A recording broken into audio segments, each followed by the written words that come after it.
Hello, I'm Daniela, and welcome to the December prompt of Stitch With Me in 2025. This is our last monthly prompt. There'll be one more video showing the book assembly that will come out in a couple of days, but today's is the last prompt of the year, and I can't believe the year is over. Let's get started right away. The prompt to complete our year is circle. Now, I found something that I'm going to do with the little threadlings that I save throughout the year, and I can't wait to show you what I do.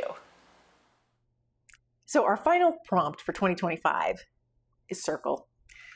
Oh, this is a fun one. I have all my threadlings that I save throughout the year, the little bits and pieces of thread that were left over. And even though there was a lot of it, it really compresses pretty well into this little vial. I'm going to use this today. I wanted to make sure I did that. So here's the last page. Previous prompt was lace, and now it's circle. So I took out the fabrics that I have, as well as this fabric, which was what inspired this entire piece. I built the other fabrics around it. So I want this to really show. I'll put this as the background. So I'll just trim it to fit the back of this page.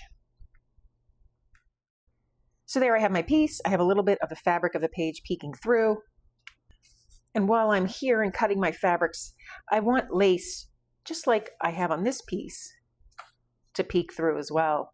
So I'll flip this over, take some lace that I have here. Maybe I'll fold the edges over just like I did here, just so that there's a neat edge on the end.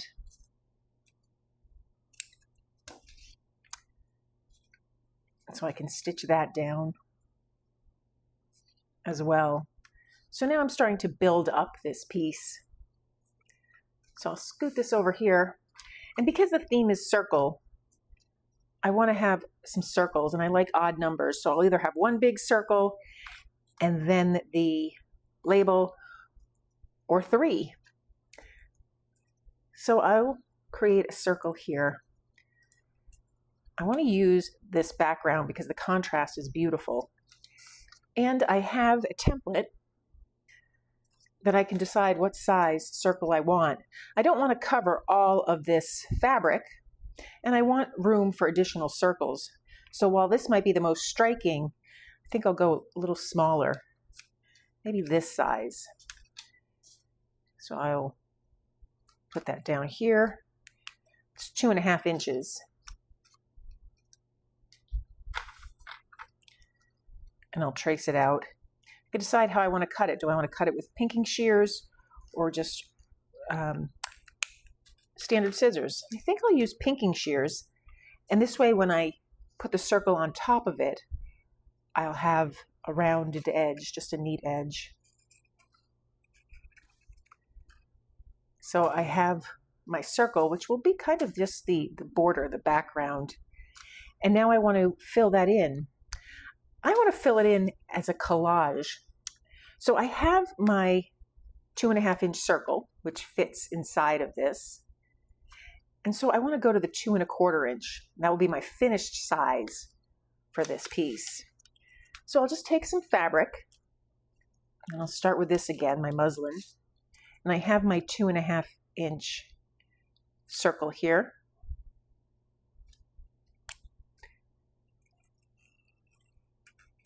Just as a guide, I'll cut this out.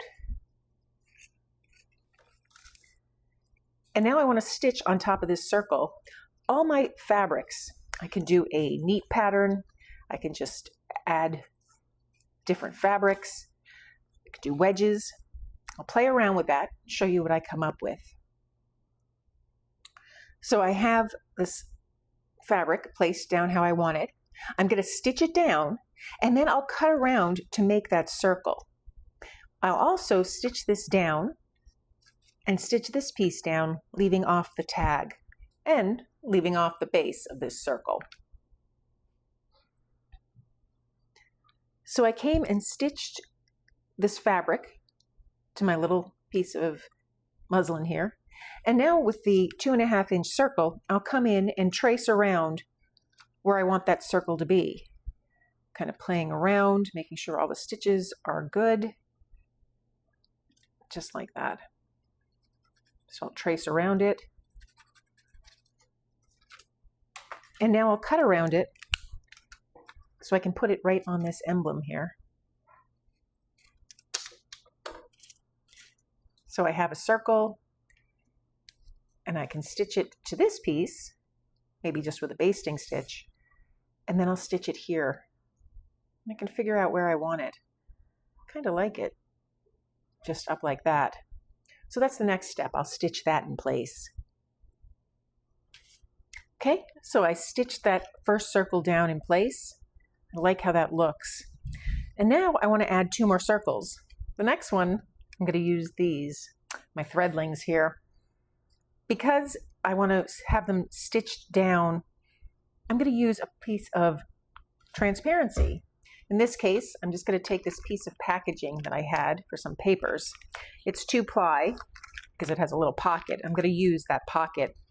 So I'm going to cut out a square just off the edge here. And I'll whittle this down size accordingly. But this way I have a little pouch to put the little threadlings in. Can even go just a little smaller. And now I want to create a circle to go on top of it. And I'll hollow out that circle. I don't want to see the packaging. I can even do green or the red. I think I'll do the green. So I'll go back to my template here and choose a size circle. That's a pretty good size. Maybe, yeah, that's a pretty good size for the inside of the circle. Go 1 size down, 1 3/8. And that will be the side of the inside of the circle. So I want to just trace that circle. Right like that. And then I'll need a bigger circle to go around it. I'll go with 1 3/4. That gives me a little area to stitch in and still have some body there. So now with this piece, I know that the 1 5/8 is going to be the interior. So that fits nicely. And then I can trim around it afterwards. First thing I want to do is cut the inner circle, and then I'll cut the outer circle.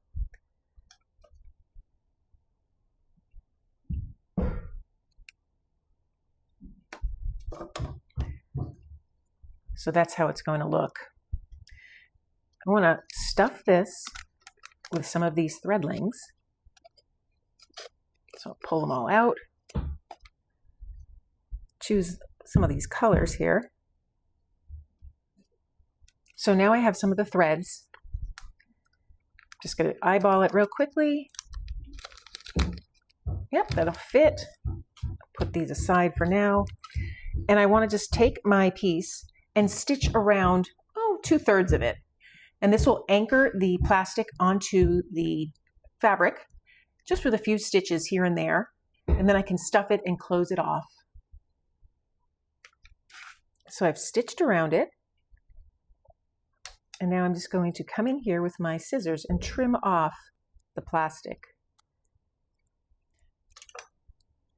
Because I have that little opening, I'm just going to open the pieces of plastic here and stick this in. Very gently, I don't want to tear it.